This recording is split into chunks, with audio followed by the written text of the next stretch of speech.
अरे last heading यही थी, जल।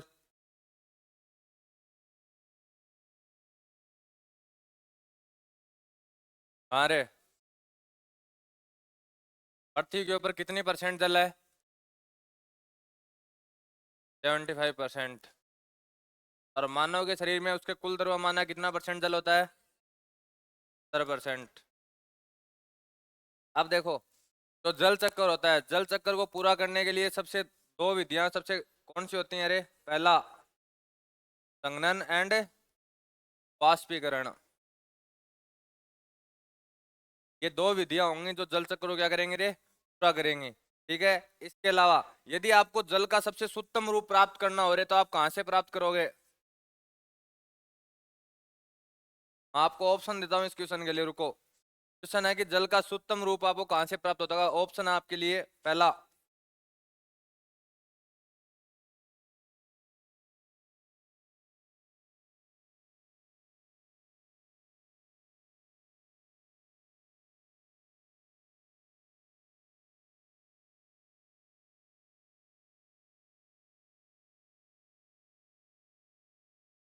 हाँ जी, बरसात। यदि जल का अपने को शुद्धतम रूप प्राप्त करना हो, ठीक है, नेचुरल तरीके से, तो अपने को शुद्धतम रूप कहां से प्राप्त होगा? बरसात के रूप में प्राप्त होगा। ठीक है।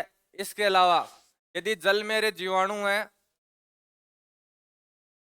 और परजीवी हैं, यानी आप ऐसे बोल सकते हो कि जीव जल में ऐसे जीव उपस्थित हैं जो आपको क्या कर सकते हैं रे, बीमार कर सकते हैं। ठीक है। तो इन अशुद्धियों को, अशुद्धियां दो तरीके की हो सकती हैं, या तो जल होंगे या मैग्नीशियम या क्लोराइड होंगे रे, कैल्शियम के। ठीक है। अब मेरे को ये बताओ, जीवाणु और परजीवी जो ये अशुद्धि है, इसको किसके द्वारा दूर किया जाता है? क्लोरीनीकरण।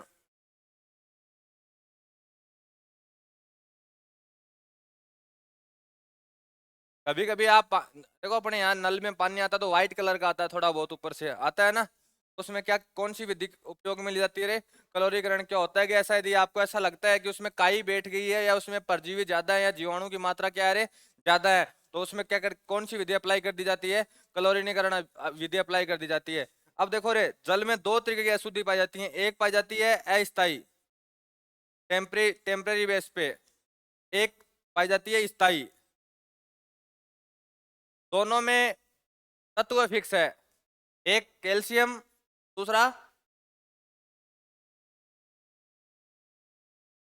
तत्व। आपके जल में दो तरीके की अशुद्धि पाई जाती है। ठीक है। एक होती है आपकी अस्थाई और दूसरी होती है आपकी स्थाई। दोनों में तत्व फिक्स है, एक तो कैल्शियम और एक मैग्नीशियम। अब मेरे को ये बता दो, दोनों में तत्व फिक्स है, यहाँ भी कैल्शियम मैग्नीशियम है और नीचे भी कैल्शियम और मैग्नीशियम है।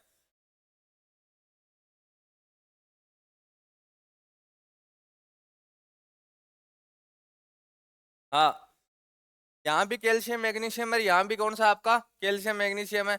अब ये बताओ, यहाँ कौन सा यौगिक है कैल्शियम और मैग्नीशियम का अस्थाई में, जिसके लिए आपको कोई स्पेशल अभिक्रिया नहीं करनी पड़ेगी, ये नॉर्मल कंडीशन पे ये शुद्धि क्या हो जाती है, दूर हो जाती है। इसके लिए आपको एक परमानेंट इलाज करना पड़ेगा, जिससे ये स्थाई जो आपकी दूरी है, ये है आपकी स्थाई जो अशुद्धि है, ये दूर होगी। जैसे जीवाणु और परजीवी हैं, ठीक है, इनको दूर दूर करने के लिए कौन से विक्रिया काम में लेते हैं? क्लोरीनीकरण विक्रिया काम में लेते हैं। ठीक है। तो अस्थाई अशुद्धि पाई जाती है, उसमें कैल्शियम और मैग्नीशियम के कौन से यौगिक पाए जाते हैं? गलत। अरे पढ़ के आए हो यार, ये तभी तो पूछ रहा हूँ, नहीं तो नहीं पूछता। देखो रे,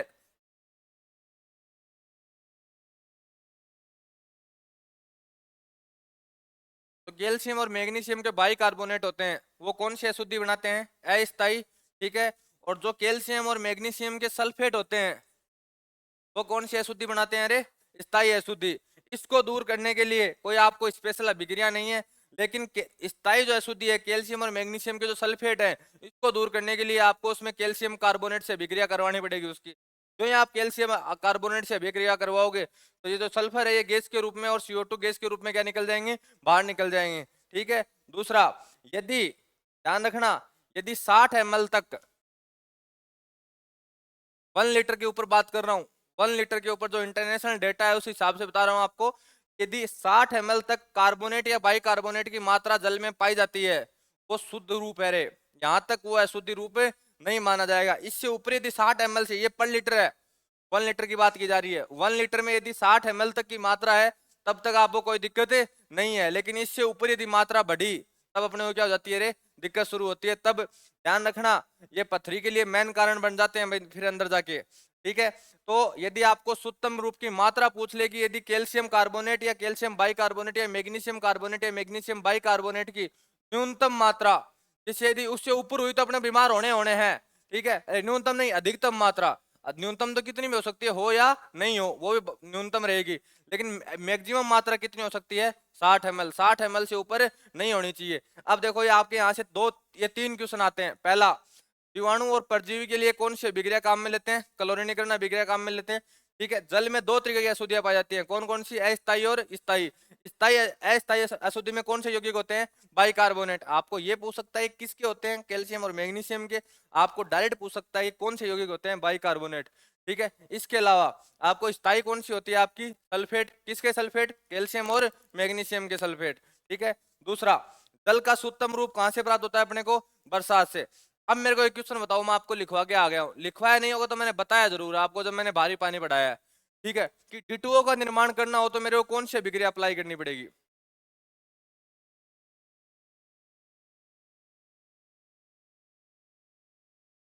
और ये बात मैं जब बता के आया था तब मैंने आपको एक बात कही थी, जब ये क्वेश्चन मैंने आपको बताया था D2O वाला, तब मैंने आपको ये कहा था कि आगे जब मैं आपको हाइड्रोजन और जल अलग तरीके से पढ़ाऊंगा तब ये वापिस आएगा, आप देखोगे यदि कितना याद रख सकते हो।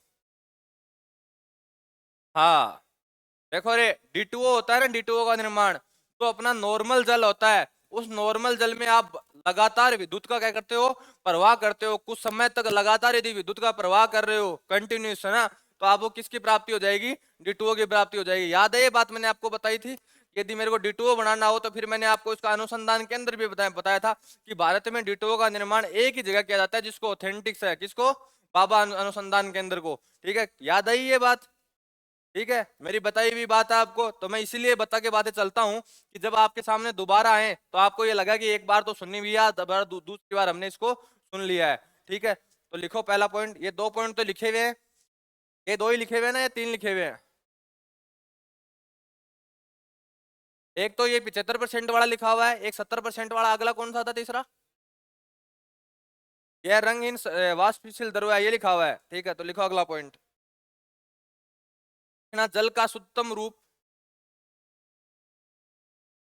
प्राकृतिक तरीके से, जल का उत्तम रूप, जल का उत्तम रूप प्राकृतिक तरीके से बरसात से प्राप्त होता है।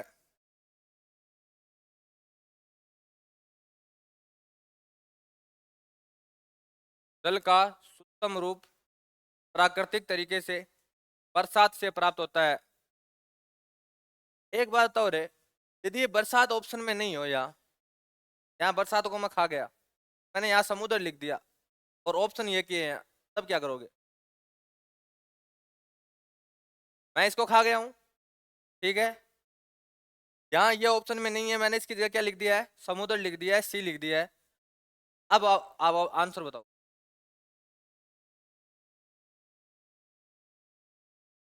आपको एक चीज पता हो, आपने आज तक बहुत बार पढ़ गया, बस आप दिमाग नहीं लगाते हुए, ठहरा हुआ पानी अशुद्ध होता है और बहता हुआ पानी शुद्ध होता है। तो बहता हुआ पानी किसका है, नदी का। तो फिर इसके बाद में यदि आप यहाँ समुद्र लिख देते हो, बहते हुए पानी के रूप में नदी है, तो नदी आपका क्या कौन सा स्रोत हो जाएगी, उत्तम स्रोत हो जाएगी। ध्यान रखना, तालाब होते हैं या अपन जो घर पे यदि पानी को स्टोर कर लेते हैं, ठीक है, तो स्टोर करने के बाद में कुछ समय बाद में उसके पेंदे में पक्की ना पक्की काई बैठ जाती है, ठीक है। लेकिन आप देखना, जो लोग दोहरे के द्वारा पानी का अपन करते हैं खेतों में, वैसे तो आजकल फुहारों के द्वारा किया जाता है लगभग, लेकिन जो लोग सब्जी उगाते हैं के लगभग पानी की सिंचाई किससे की जाती है, अरे दोहरों के द्वारा की जाती है। दोहरे जानते हो, ऐसा तो कोई महानुभाव नहीं है तो दोहरे नहीं जानता हो, है, ठीक है। अरे मिट्टी की डोलियां बनाई जाती हैं, उसके बीच में पानी को रास्ता दिया जाता है, ठीक है। तो अपन दोहरे का संचरण करते हैं, तो आपने देखा कभी बहते हुए पानी में कभी काई नहीं बैठती है, कभी नहीं बैठती, ठीक है। लेकिन रुके हुए पानी में काई हमेशा क्या हो जाती है रे, बैठ जाती है। तो रुका हुआ पानी अशुद्ध पानी माना जाता है, और बहता हुआ पानी कौन सा पानी माना जाता है, शुद्ध पानी माना जाता है। ये थोड़ा सा ज्योग्राफी में अगला नॉर्मल क्वेश्चन बना दे, कोई बड़ी बात नहीं है। वैसे यदि देखा जाए तो नॉलेज वाला क्वेश्चन है ये, बढ़िया। फिर हर किसी जैसे क्वेश्चन होगा नहीं, क्योंकि वो क्या है, उसके दिमाग में तालाब है ना। अपन आज तक अपनी जिंदगी में तालाब को सुनते आए हैं, तालाब इसका आंसर करके आते हैं लगभग। क्या अपना दिमाग कहाँ चला जाता है, नन ऑफ दीज भी चला जाता है। लेकिन यहाँ नन ऑफ दीज होगा नहीं, क्यों नहीं होगा? नदी एक कौन सा स्रोत है, बहता हुआ स्रोत है। ठीक है, अगला पॉइंट लिखो। हाँ, ये बावड़ी ऑप्शन में होगा तब भी नहीं होगा। बावड़ी कैसे होगा? बावड़ी भी तालाब का तो दूसरा रूप है। और रही कुएं की बात, कुआं स्रोत किस, कुएं का स्रोत कौन है? नदी है। तो जब नदी खुद ऑप्शन में है। अब एक बात बता छोटी सी, अपन किसी शादी में गए, तू भी गया, तेरे पिताजी भी गए, प्रायोरिटी किसको देंगे रे? पिताजी को देंगे ना। तू है तो तू तब है जब पिताजी हैं। ठीक है, तो सीधी सी बात ये है कि भाई कुआं तब है जब कौन है स्रोत में, नदी है। नदी यदि ऑप्शन में है, यदि हाँ ये ऑप्शन में नहीं हो, तब प्रायोरिटी के तौर पे अपन किसको आंसर दे देंगे, कुएं को दे देंगे। लेकिन नदी है ना खुद पहले से ऑप्शन में। हाँ लिखो रे अगला ऑप्शन, अगला पॉइंट लिखना। जल चक्कर को पूरा करने के लिए, जल चक्कर को पूरा करने के लिए संघनन व वाष्पीकरण, जल चक्कर को पूरा करने के लिए संघनन व वाष्पीकरण अभिक्रियाएं संपन्न होती हैं।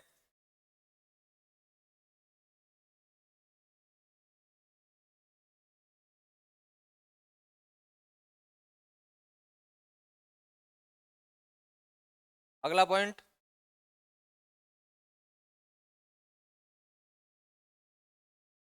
पानी में, पानी में प्रदूषक के रूप में उपस्थित जीवाणु व परजीवी, पानी में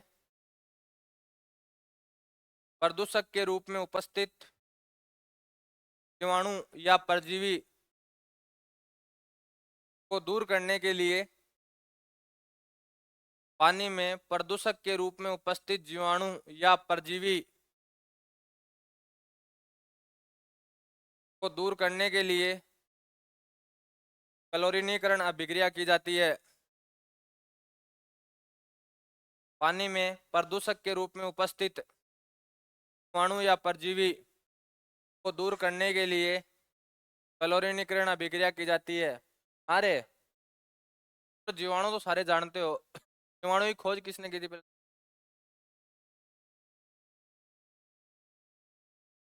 discover by bacteria, discover by, जीवाणु की खोज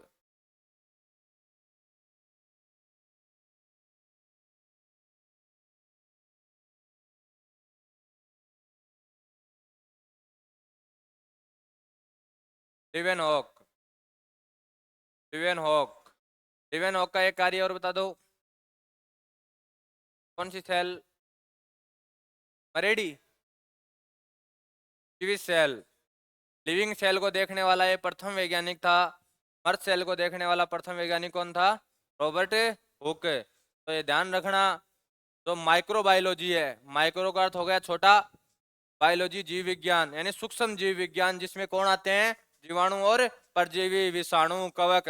फादर ऑफ माइक्रोबायोलॉजी लिवेन हॉक ही है, फादर ऑफ माइक्रोबायोलॉजी लिवेन हॉक है।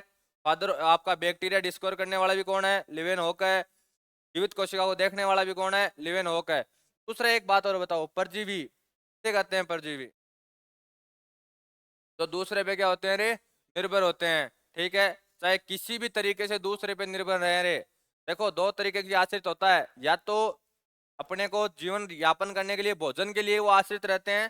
ठीक है, या किसी सहारे के लिए भी क्या होते हैं, वो आश्रित रहते हैं।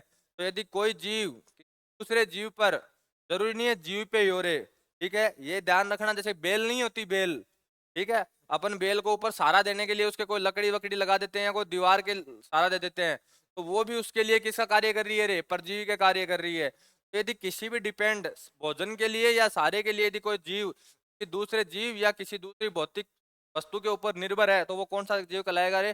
परजीवी। मानव के अंदर कौन सा जीव परजीवी के तौर पर रहता है? मानव के जीव के अंदर अपनी बड़ी आंत और छोटी आंत में कौन सा जीव है जिसकी मात्रा थोड़ी बहुत भी बढ़ी, 19-20 भी हो गई, तो अपने को अति 60-10 हो जाते हैं। बायोलॉजिकल स्टूडेंट है कोई? सेलुलोज। सेलुलोज तो कोशिका भित्ति में पाया जाता है पादपों की।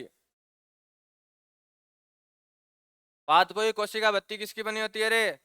सेलुलोज की। एक ऐसा कार्बोहाइड्रेट यौगिक जिसका मानव शरीर में पाचन नहीं होता है, कौन सा यौगिक है? सेलुलोज। मानव के शरीर में एंट अमीबा हिस्टोलिटिका नाम का एक परजीवी पाया जाता है जो बड़ी आंत और छोटी आंत में रहता है रे। याद रखना आज से, एंट अमीबा हिस्टोलिटिका घूमता रहता है वहीं। हाँ, इसकी मात्रा यदि थोड़ी बहुत भी 19-20 ज्यादा हो गई ना, तो इसके द्वारा जो दस्त लगते हैं वो रुकते नहीं है कई दिनों तक। हाँ, लास्ट पॉइंट कौन सा था? क्लोरीनीकरण वाला। अगला पॉइंट लिखो, लिख देना, भारी पानी का निर्माण। भारी पानी का निर्माण पानी में लगातार और लंबे समय तक। भारी पानी का निर्माण पानी में लगातार और लंबे समय तक विद्युत के प्रवाह द्वारा किया जाता है। विद्युत के प्रवाह द्वारा किया जाता है। यदि मैं इस अभिक्रिया का कोई नाम लिखना चाहूं तो कोई दिक्कत है यदि मैं ये नाम दे दूं इसको? विद्युत अपघट्य। एक चीज दिमाग में रख लेना रे, कोई लिक्विड फॉर्म में हो और उसमें आप कौन सी अभिक्रिया कर रहे हो, करंट का प्रवाह कर रहे हो, तो वो कौन सी अभिक्रिया कहलाती है? विद्युत अपघट्य। तो कोष्टक में लिख दो विद्युत अपघट्य। यानी डायरेक्ट परिभाषा बन सकती है ना ऐसे कि भारी पानी का निर्माण करने के लिए कौन सी अभिक्रिया की जाती है? विद्युत अपघट्य। मैंने इसको थोड़ा डिटेल से लिखवा दिया आपको। अगला पॉइंट,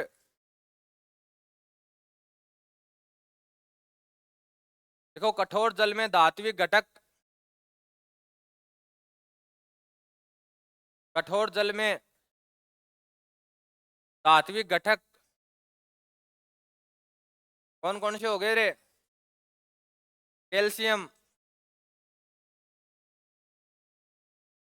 मैग्नीशियम,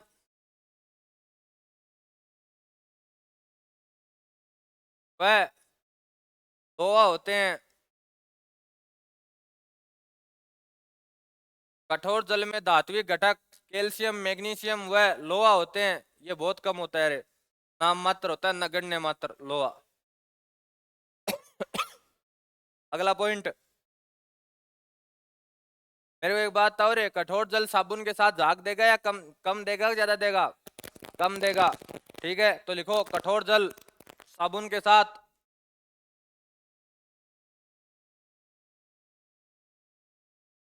कठोर जल साबुन के साथ कम झाग देता है।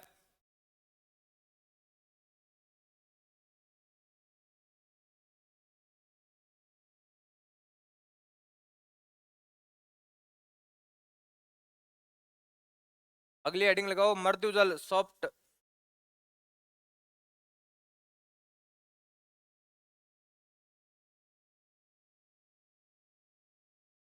मृत्यु जल सॉफ्ट जल, सॉफ्ट वाटर।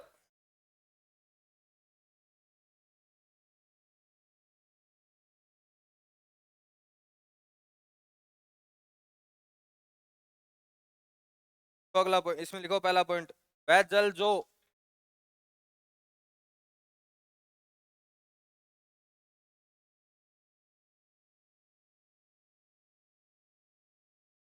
वह जल जिसमें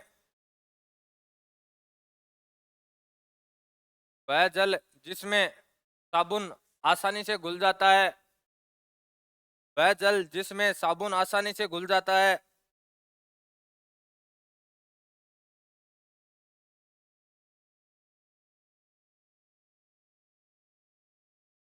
मृत्यु जल कहलाता है।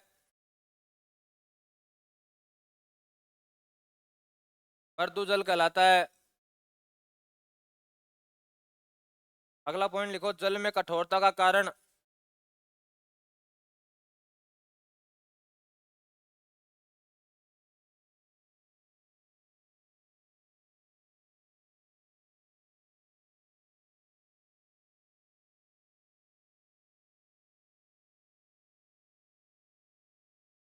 मैग्नीशियम व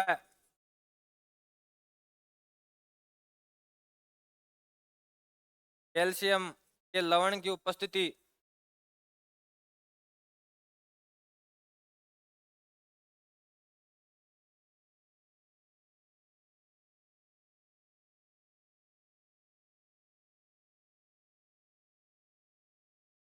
और इस लाइन को 7 स्टार लगा दो रे। दो तरीके से क्वेश्चन आता है। पहला, जल में कठोरता का कारण वाले तत्व बताओ। कैल्शियम और मैग्नीशियम या वे यौगिक जिसके द्वारा जल में कठोरता पाई जाती है, तो मैग्नीशियम या कैल्शियम के लवण। ठीक है, अब इस आधार पर कठोरता कितने प्रकार की होती है रे? 2 प्रकार की, एक अस्थायी और एक स्थायी। तो पहला पॉइंट लिखो, अस्थायी कठोरता।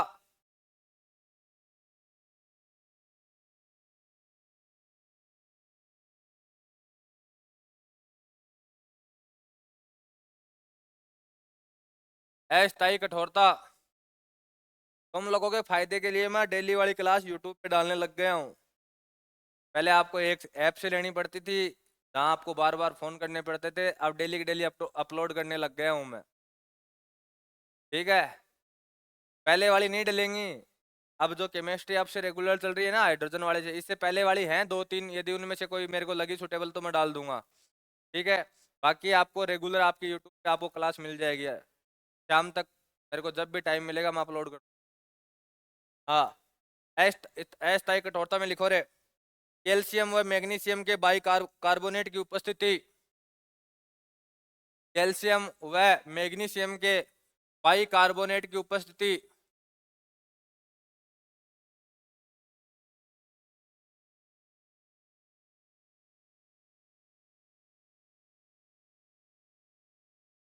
कार्बोनेट की उपस्थिति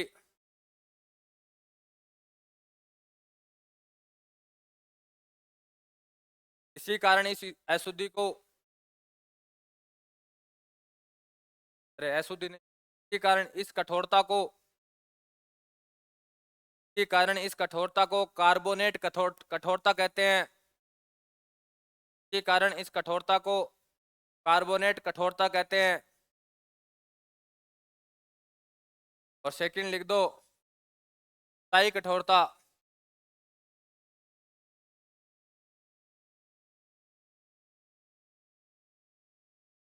स्थायी कठोरता।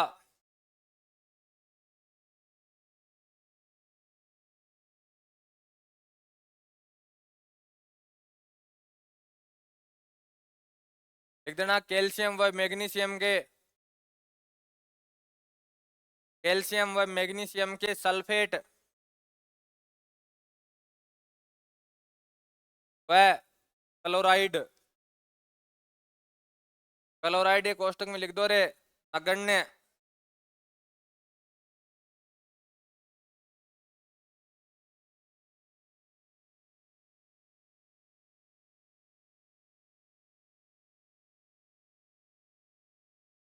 कैल्शियम व मैग्नीशियम के सल्फेट व क्लोराइड, क्लोराइड की मात्रा क्या होती है? कम होती है, इसलिए कोष्टक में लिख देना नगण्य। आगे लिखो, इस अशुद्धि को दूर करने के लिए, इस अशुद्धि को दूर करने के लिए सोडियम कार्बोनेट का उपयोग किया जाता है।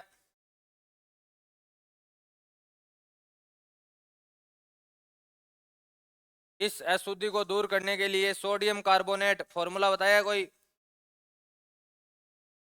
Na3।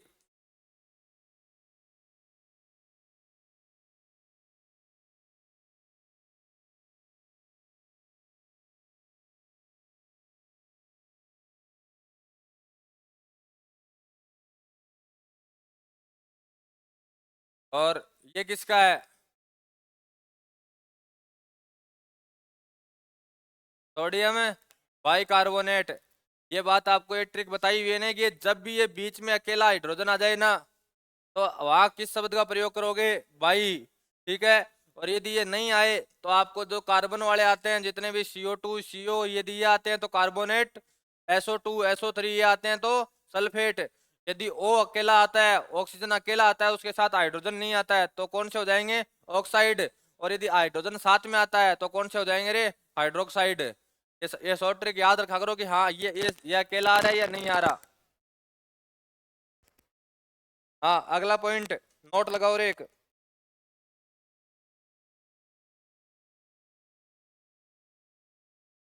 लिखना, यदि 1 लीटर में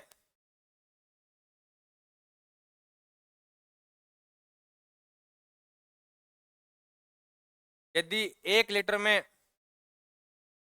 60 ml,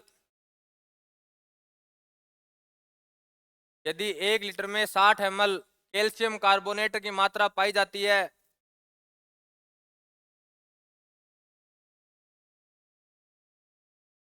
यदि 1 लीटर में 60 ml कैल्शियम कार्बोनेट की मात्रा पाई जाती है, तो वह जल सॉफ्ट वाटर, मृदु जल माना जाता है।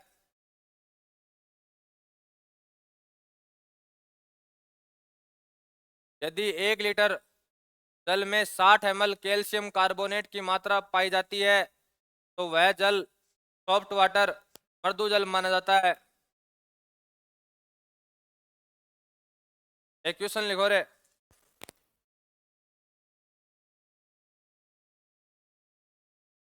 पानी का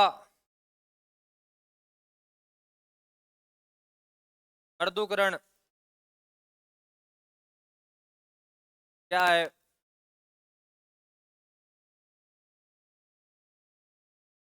पानी का मृदुकरण क्या है? आंसर बताओ रे। पढ़ा चुका?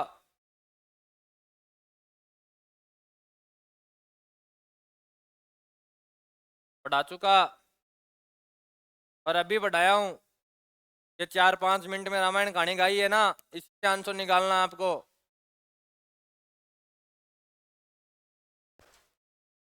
अशुद्धि निकालना। किसकी अशुद्धि रे? कैल्शियम और मैग्नीशियम के जो लवण है, यदि इन लवणों को आप जल से क्या कर देते हो रे? अलग कर देते हो, तो वो क्या कहलाता है आपका? पानी का मर्दूकरण। तो आंसर लिख दो, पानी से कैल्शियम व मैग्नीशियम के लवण की कठोरता को हटाना, पानी से कैल्शियम व मैग्नीशियम के लवण की कठोरता को हटाना।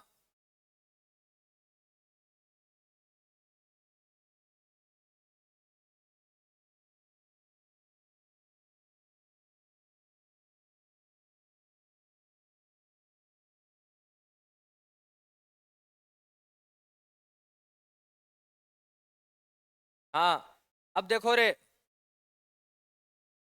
ये वाली अशुद्धि को हटाने के लिए अपन किसका प्रयोग कर रहे हैं? किसका? सोडियम बाइकार्बोनेट का। अब साइंस वाले दिमाग लगा के बताओ एक बार, छोटा सा थोड़ा सा एक्स्ट्रा लगाना यदि लगा पाते हो तो, कि जब मैं इनकी क्रिया, ये भी कैल्शियम और मैग्नीशियम के क्या है? सल्फेट या क्लोराइड है, ठीक है। इनकी अभिक्रिया मैं किसके साथ करवा रहा हूँ? सोडियम बाइकार्बोनेट के साथ करवा रहा हूँ। तो जो यौगिक बनेगा वो घुलनशील बनेगा या अघुलनशील बनेगा?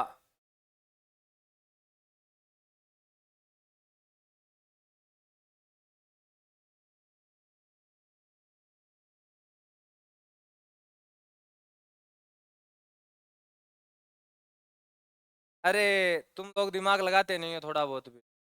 अरे घुलनशील बन गया तो अशुद्धि हटी कहाँ से? वो तो वहीं की वहीं रह गई ना। अशुद्धि हटी कब? जो कहाँ बैठ जाए? पैंदे में बैठ जाए। किस में बैठ जाए? पैंदे में बैठ जाए। तो पैंदे में बिठाने के लिए तो ध्यान रखना, सोडियम कैल्शियम और मैग्नीशियम के सल्फेट और क्लोराइड जब किसके साथ अभिक्रिया करते हैं? सोडियम कार्बोनेट के साथ अभिक्रिया करते हैं, तो बाई कार्बोनेट यौगिक बनता है। और वो कौन सा बनता है रे? अघुलनशील बनता है, जो पानी के क्या हो जाता है? पैंदे में बैठ जाता है। ध्यान रखना, आपने यदि देखा हो तो पानी के टंकी के नीचे आपको एक पीले कलर की परत जमी हुई दिख जाती है प्लास्टिक वाली टंकियों में, ठीक है। वो पीले कलर की परत इस सल्फेट और क्लोराइड ने मिलकर तैयार की है, ठीक है। उसको आप है ना, वो इतनी टाइट हो जाती है, जैसे मैं बताऊं, आप यदि इसको थोड़ी से तोड़ते हो ना, तो परत परत के रूप में टूटती है। देखिए आपने घर पे ये काम करते हुए, ठीक है। तो वो इससे बनी है। तो लिखो अगला पॉइंट, देना sodium carbonate.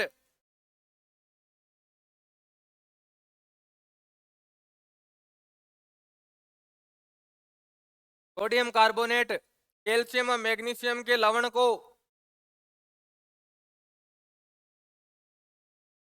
Sodium carbonate calcium व मैग्नीशियम के लवण को अघुलनशील अघुलनशील बाइकार्बोनेट तथा कार्बोनेट में बदल देता है। अघुलनशील बाइकार्बोनेट तथा कार्बोनेट, देखो बाइकार्बोनेट तो ये लिखा हुआ और कार्बोनेट ये लिखा हुआ। अघुलनशील बाइकार्बोनेट तथा कार्बोनेट में बदल देता है, तो पेंदे में बैठ जाते हैं।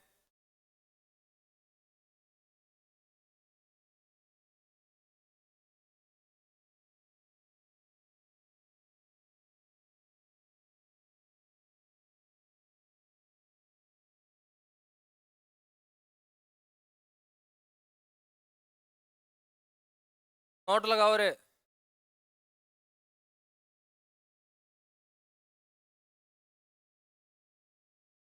देखो भारी भारी जल का निर्माण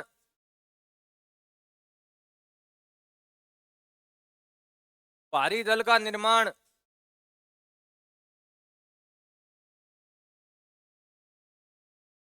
ट्रोम्बे में किया जाता है। भारी जल का निर्माण ट्रोम्बे में किया जाता है, जो जो भाभा अनुसंधान केंद्र की यूनिट है। भारी जल का निर्माण ट्रोम्बे में किया जाता है, जो भाभा अनुसंधान केंद्र की यूनिट है। कोष्टक में लिख देना रे, भाभा अनुसंधान का शॉर्ट फॉर्म BART।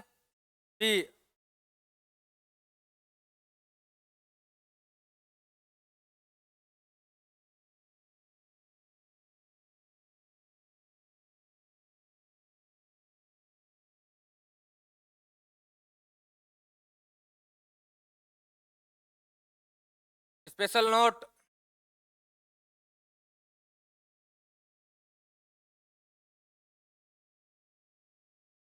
अब जो स्पेशल नोट में 4 पॉइंट आएंगे, तो लास्ट वाले पॉइंट को छोड़कर आपके सारे के सारे क्वेश्चन आए हुए हैं रे।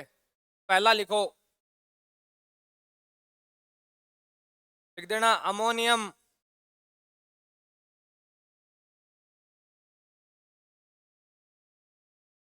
अमोनियम एक धनायन है।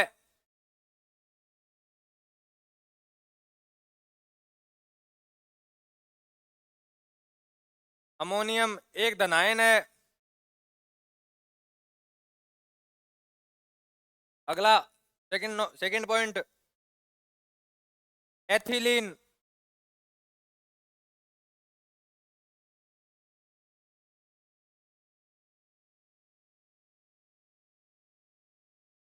एथिलीन एक अध्रुवीय अणु है।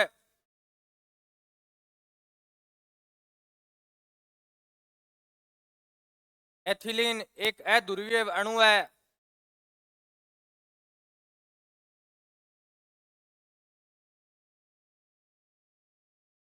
और अगला पॉइंट जो है, मैं आपको ये कम से कम क्लास में 2-3 बार बोल के आ चुका हूं, आज इसको लिखवा रहा हूं। लिखो, जब दो बर्फ के टुकड़े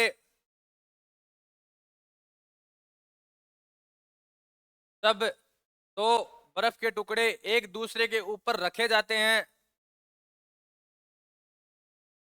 जब बर्फ के जब दो बर्फ के टुकड़े एक दूसरे के ऊपर रखे जाते हैं, तो वो चिपक जाते हैं, क्योंकि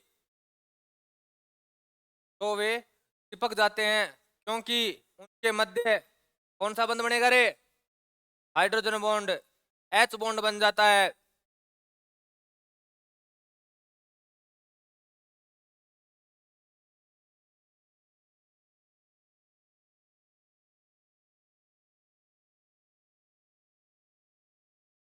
लास्ट पॉइंट लिखो, अमोनियम क्लोराइड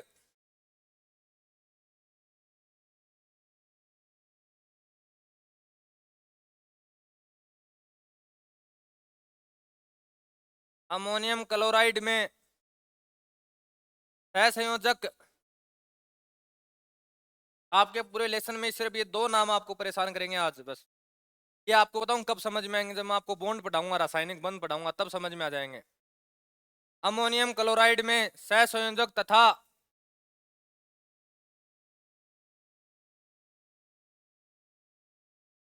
सहसंयोजक बंध पाए जाते हैं।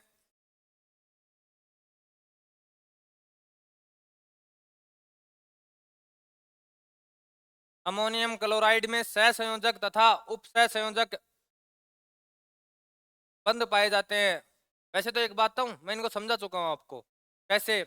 आपको वो ए और बी वाली कहानी याद है रे, जिसके बीच में नंदू आया था, याद है वो कहानी? जिसके बीच में नंदू नहीं आए वो कौन सा बंध? सहसंयोजक। और जिसके बीच में नंदू आ जाए वो कौन सा बंध? उप सहसंयोजक। अर्थात जिसको जिसने अकेले ने बना रखा है वो कौन सा बंध है? उप सहसंयोजक। और जो दोनों के योगदान से बना है वो कौन सा बंध है रे? सहसंयोजक। उन्हीं की बात है ये, बस और कोई स्पेशल बात नहीं हुई है। क्या आपका हाइड्रोजन और जल वाला टॉपिक कंप्लीट? इस टॉपिक को कारण था अलग से पढ़ाने के लिए, क्योंकि ये पॉइंट आपको पूरी केमिस्ट्री में बार बार आप अलग अलग जगह पढ़ते हो, ठीक है। इनको मैं सबको एक साथ लेके आ गया हूं आपसे। दूसरा, आपका ये मानो कि ऊपर वाले की दया आपके ऊपर बढ़िया वाली इस साल कि आपको सीपीओ में 1.5 महीना एक्स्ट्रा मिल रहा है, जिन्होंने सीपीओ का फॉर्म भरा है, ठीक है।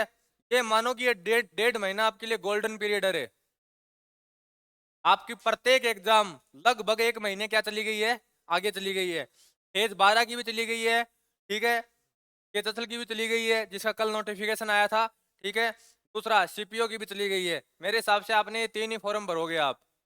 जेई वाला आपके में कोई बीटेक करा हुआ है नहीं, ठीक है, क्योंकि जो जेई का फॉर्म भरते भरेगा, ठीक है। तो जे हाँ, यदि जेई का फॉर्म भरे तो सुन ले एक बार, ये साइन तेरे लिए सुटेबल नहीं है इतनी।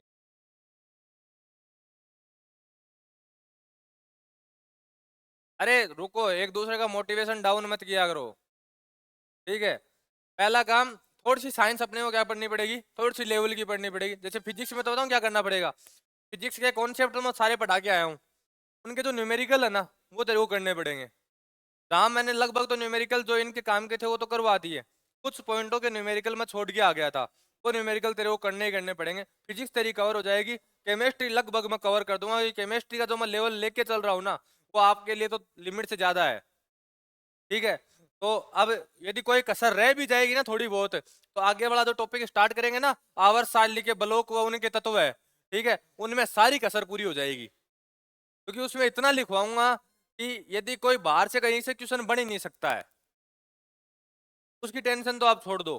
हाँ, तो आपका ये टॉपिक पूरा है। कल टॉपिक चालू करेंगे अपन आवर्त सारणी के ब्लॉक व तत्व है।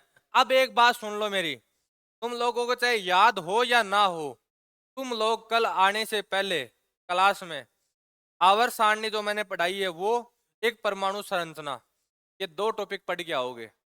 रीडिंग मार के आ जाना, याद हो या ना हो कोई दिक्कत नहीं है, लेकिन ये दोनों टॉपिक पढ़ के आओगे। कारण बता रहा हूं उसका, यदि ये दोनों टॉपिक पढ़ के आ गए ना, तो एस ब्लॉक में आपका जो आवर ब्लॉक चलेंगे ना, इसमें परेशान नहीं होगे।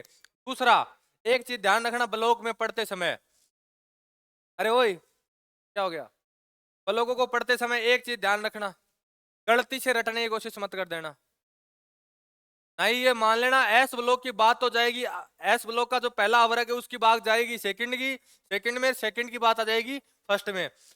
डेली का डेली जितना पढ़ाऊं उतना घर जाके पढ़ो ही पढ़ोगे ब्लॉक वाले में, क्योंकि यदि आपने इसको यहाँ छोड़ दिया कि बाद में पढ़ लेंगे, तो मैं ये कह रहा हूं आपको गारंटी शुदा, हाँ आपके लिए इतना प्लस पॉइंट मैं कर दूंगा कि आपको ब्लॉक की एक एक क्लास यूट्यूब पे मिलेगी, मेरे को गारंटी शुदा पता है आपको लेनी पड़ेगी। क्योंकि उसमें कुछ ऐसे शब्द आएंगे जो मैं ना तो समझाऊंगा ना और कुछ, क्योंकि यदि मैं उनको समझाने बैठता हूं तो मेरे को पूरी पूरी केमिस्ट्री पढ़ानी पड़ती है, ठीक है।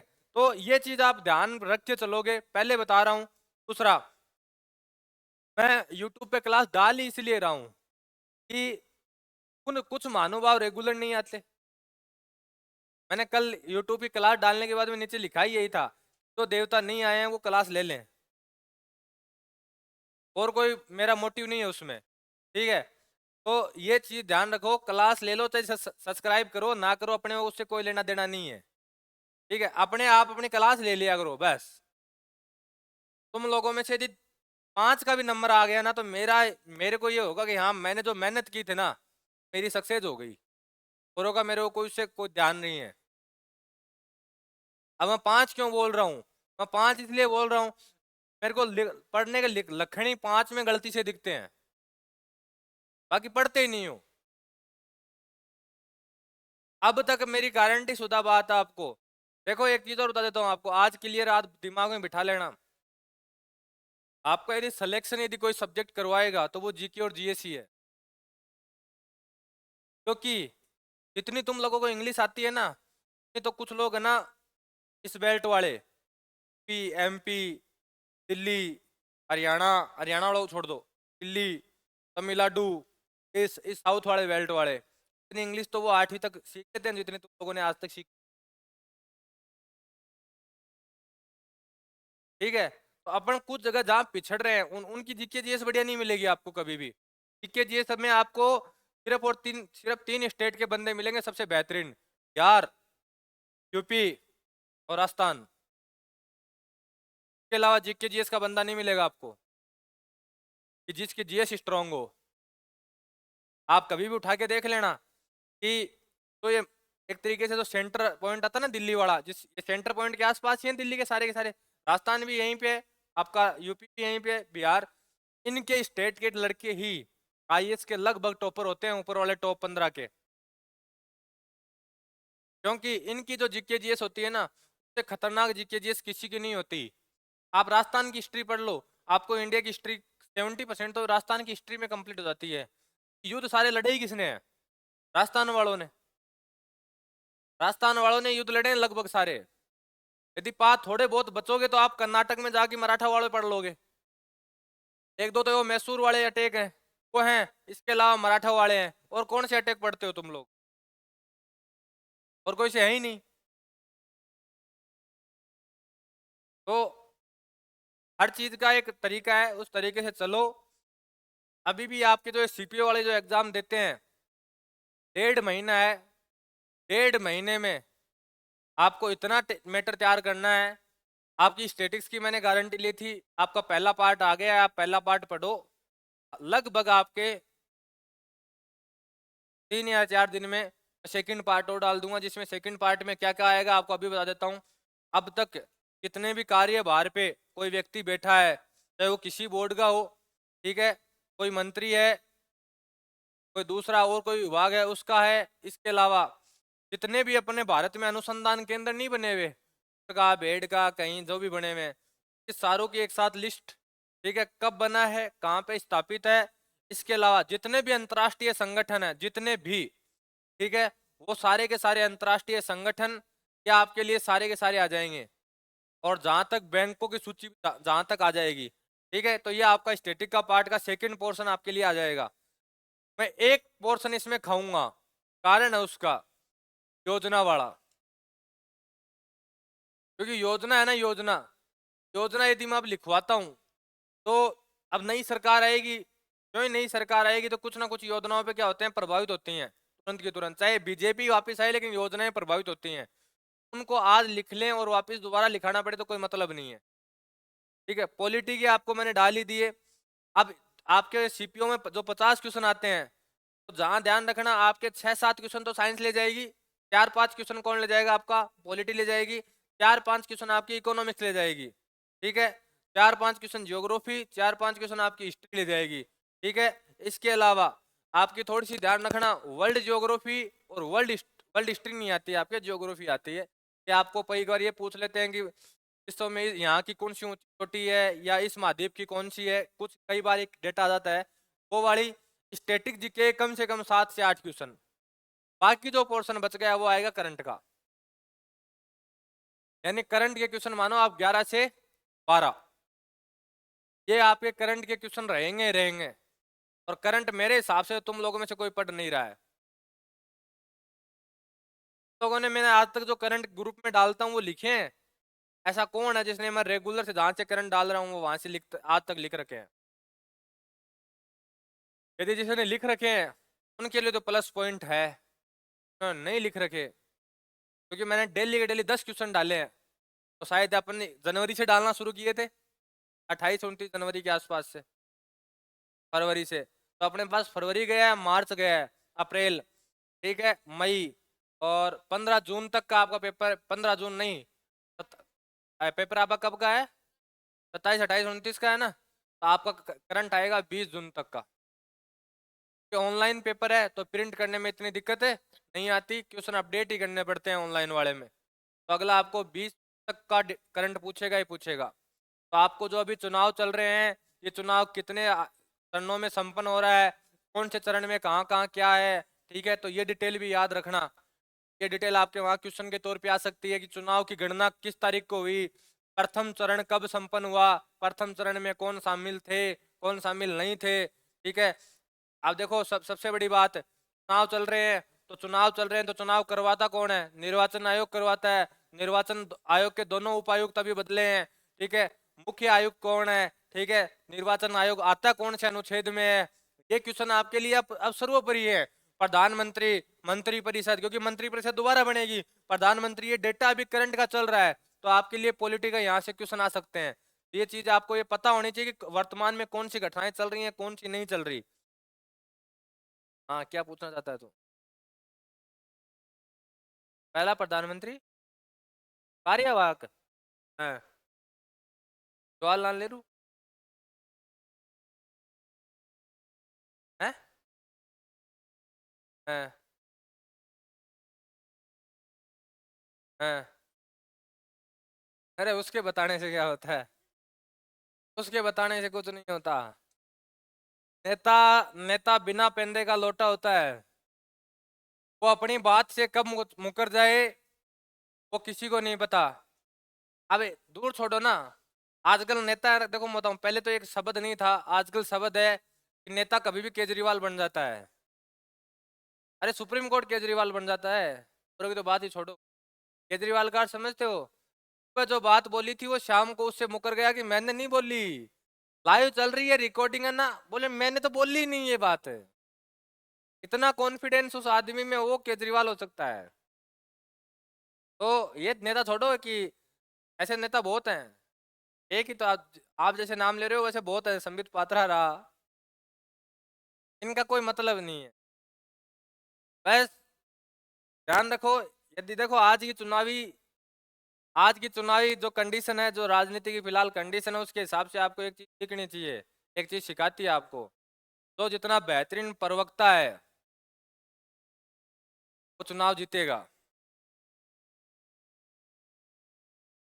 बेहतरीन प्रवक्ता यानी आप जब बोलते हो ना तो ऐसा लगना चाहिए कि समा बंद गया, यार बाद में पता चले कि यार ये बोलते बोलते तुम्हारी काट गया। हम्म? हाँ बहुत है, एक नहीं है, बहुत हैं। आप ये अपन ये नहीं कह सकते कि कांग्रेस पार्टी इतनी बेकार है, वो है, फलाना है, ढिमकाना है। कांग्रेस ने बहुत कुछ किया है। आज ऐसा नहीं है कि 2014 के बाद में ही देश को आज़ादी मिली है, उसके बाद में ही सब कुछ हुआ है। बहुत कार्य पहले हुए हैं, ठीक है। उन अपन सबसे बड़ी बात तो ये है कि जब भारत आज़ाद हुआ था तो भारत इतने टुकड़ों में बटा हुआ था, उस पूरी जनसंख्या को एक साथ लाना और उस ऐसे देश का प्रधानमंत्री बनना, मैं जवाहरलाल नेहरू की बहुत बड़ी बात मानता हूं। क्योंकि उस टाइम देश कितने ढांचों में बटा हुआ था, उनको एक करना था, सारे कार्य करने थे, ठीक है।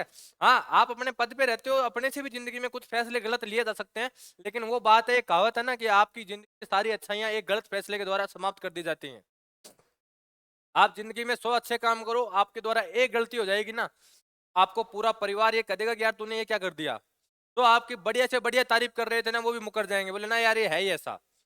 वो बात अलग है कि देखो, आप किसी पद के ऊपर बैठे होते हैं ना, तो कई बार गलत फैसले लिए जाते हैं, ठीक है, वो परिस्थितियां निर्भर करवाती हैं। टाइम पे जवाहरलाल नेहरू को लगा कि मेरे को यूएनओ चला जाना चाहिए, क्या क्या पता ज्यादा बड़ी प्रॉब्लम ना हो जाए पाकिस्तान और भारत वाली, पीओके वाली, जिसका लोग ये कहते हैं कि ये जवाहरलाल नेहरू की देन है। उस टाइम की कंडीशनों को लेके चले ना, तो उस टाइम की कंडीशनों के हिसाब से बहुत बढ़िया बात मानता हूं मैं तो। ठीक है। दूसरा, उस टाइम पे जैसे वो कह रहे थे, क्या नाम है आपका, कि भारत को उस टाइम पे वीटो पावर मिल रहा था, लोगों के तथ्य या ये बात कहते हैं। अरे भारत वीटो पावर का करता क्या उस टाइम पे? भारत के पास खाने के दाने नहीं थे सही तरीके से। आप राजनीति का सुचारू रूप से तरीका नहीं जानते हो। अंग्रेज है ना, अंग्रेज शासन करके गए, वो बहुत बड़ी बात है, लेकिन अंग्रेज जो कुछ चीजें देख के चले गए ना, वो भारत को लाने में सदियां लग जाती। रेल रेल लाने में है ना, भारत को सदियां लग जाती। ये अंग्रेजों देखो मैं बताऊं, कोई चीजें बुरी होती है, जैसे कोरोना आया। कोरोना आपको ये सिखा गया कि नेचर कितनी बड़ी चीज है। यदि कोरोना नहीं आता ना, तो लोग नेचर से जुड़ते नहीं वापिस। आप एक बात देखो कि इंसान को जब मकानों में बंद कर दिया गया था, तो गंगा तक साफ हो गई थी। ठीक है। दूसरा, आज एजुकेशन का जो ढांचा पढ़ रहे हैं, नहीं यही व्हाइट बोर्ड होता और मैं यहाँ ब्लैक मार्कर रगड़ रहा होता। आप एक ऑनलाइन प्लेटफॉर्म के माध्यम से आज आप कितनी क्लास ले सकते हो। हर कोचिंग वाला ऑनलाइन है, आप घर बैठे पढ़ सकते हो। पहले क्या होता था कि नहीं यार, कोचिंग जाना ही पड़ेगा, आना ही पड़ेगा। आज 5 दिन की छुट्टियां होती हैं, स्कूल वाले कहते हैं ऑनलाइन क्लास आएगी। तो एजुकेशन, जो एजुकेशन भारत में 2030 में आती ना, तो टेक्नोलॉजी जो भारत में 2030 में आती, वो कोरोना की वजह से भारत में है ना 2020-21 के आसपास आ गई है। शेयर मार्केट को लोग जुआ समझा करते थे कोरोना से पहले। आज लगभग जिसको शेयर मार्केट का नॉलेज है, उसकी साइड इनकम है आज के दिन। नहीं, लोग जुआ मानते थे शेयर मार्केट को, शेयर मार्केट जुआ है। आज भी मानते हैं गांव के लोग तो। बाकी सही बात बताऊं, यदि आपके पास नॉलेज और आप पढ़े हुए हो, इससे बढ़िया धरती का कोई काम नहीं है शेयर मार्केट से। बस आपके पास कैपिटल वो होनी चाहिए जिससे आप काम कर सको। छोटी मोटी कैपिटल से यहाँ कुछ नहीं होना। नहीं, इतना इतना पैसा है यहाँ पे इस शेयर मार्केट में। वो एक डायलॉग है ना हर्षद मेहता की वेब सीरीज का, कि शेयर मार्केट वो कुआं है जो पूरे देश के पैसों की प्यास बुझा सकता है, बस इसको चलाने वाला चाहिए। ये इतना बड़ा कुआं है। हैं? हाँ, तो सभी लगाते हैं। अपने गांव वाले LIC FD करवाते हैं। जिनको नॉलेज है वो शेयर मार्केट में पैसा लगाता है। एल आई सी आपको जितना टर्नओवर 10 साल में देगी ना, उतना ये 2 साल में दे जाते हैं। अपने को नॉलेज नहीं है, बस बात ये है, अपने इसलिए पीछे है। हाँ, तो मेरी आप कल आवर्त सारणी और एटॉमिक स्ट्रक्चर दोनों पढ़ के आओगे, पहली बात। ठीक है। दूसरी बात, जब तक ये आपका अगले वाला टॉपिक चलता है, एस ब्लॉक पी ब्लॉक वाला, ठीक है, इसमें आपको एक काम डेली करना है। जैसे आज का जो मैंने पढ़ा है वो कल पढ़ के आओगे। ठीक है। 4 दिन, चौथे दिन में जो पढ़ा रहा हूँ, तो 3 दिन वाला है ना आपके दिमाग में होना चाहिए कि हाँ मैंने रिविजन करना है, करके जाना है। क्योंकि आपके एग्जाम देखो, सीपीओ वालों तुम लोगों को तो करना ही करना है, और तो ये करें ना करें, ठीक है, तुम लोगों को करना है। मैं आपको एक चीज आपको गारंटी शुदा लिख के दे देता हूँ केमिस्ट्री वाले टॉपिक में। पहला, अभी जो ये 2 दिन में मैंने आपको हाइड्रोजन और जल वाला करवाया है, यहाँ से एक क्वेश्चन आपके लिए। दूसरा, एस ब्लॉक पी ब्लॉक और ये अब जो करवाऊंगा इसका, क्योंकि इसमें है ना देखो, इसमें अयस्क भी इसी में आ जाएंगे। मैं अयस्क इसी में लिखवा दूंगा आपको कि कौन से यौगिक का कौन सा अयस्क है। वो बार बार अलग नहीं आएगी। हाँ, टेबल आएगी एक अलग से, लेकिन वो टेबल मेरे को पता है तुम लोग पढ़ोगे नहीं। सबसे बड़ी बात है ना, वो टेबल पढ़ोगे नहीं तुम लोग। ठीक है। इसमें सारी डेटा एक साथ आ जाएगा, प्रत्येक तत्व का। तो आपके 2 से 3 क्वेश्चन यहाँ से बनेंगे, तो ये चीज ध्यान रखना। दूसरा, एक टॉपिक आएगा बायोलॉजी का, जैव अणु, बायोमोलिक्यूल, जहां हम आपको DNA RNA प्रोटीन कार्बोहाइड्रेट ये पढ़ेंगे अपन। ठीक है। एक तरीके से वो केमिस्ट्री का टॉपिक भी है, एक तरीके से वो बायोलॉजी का भी है।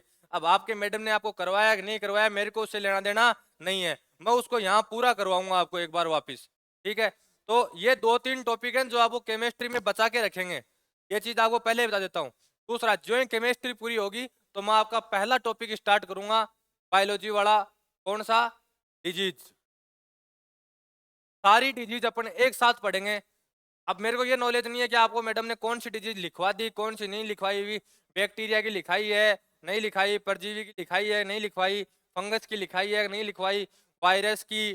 ठीक है। दूसरा, आपकी जो जेनेटिक डिसऑर्डर है, जो आपके डाउन सिंड्रोम है, पटाउ सिंड्रोम है, क्लाइन फेल्डर सिंड्रोम है। डाउन सिंड्रोम किससे होता है रे? Down syndrome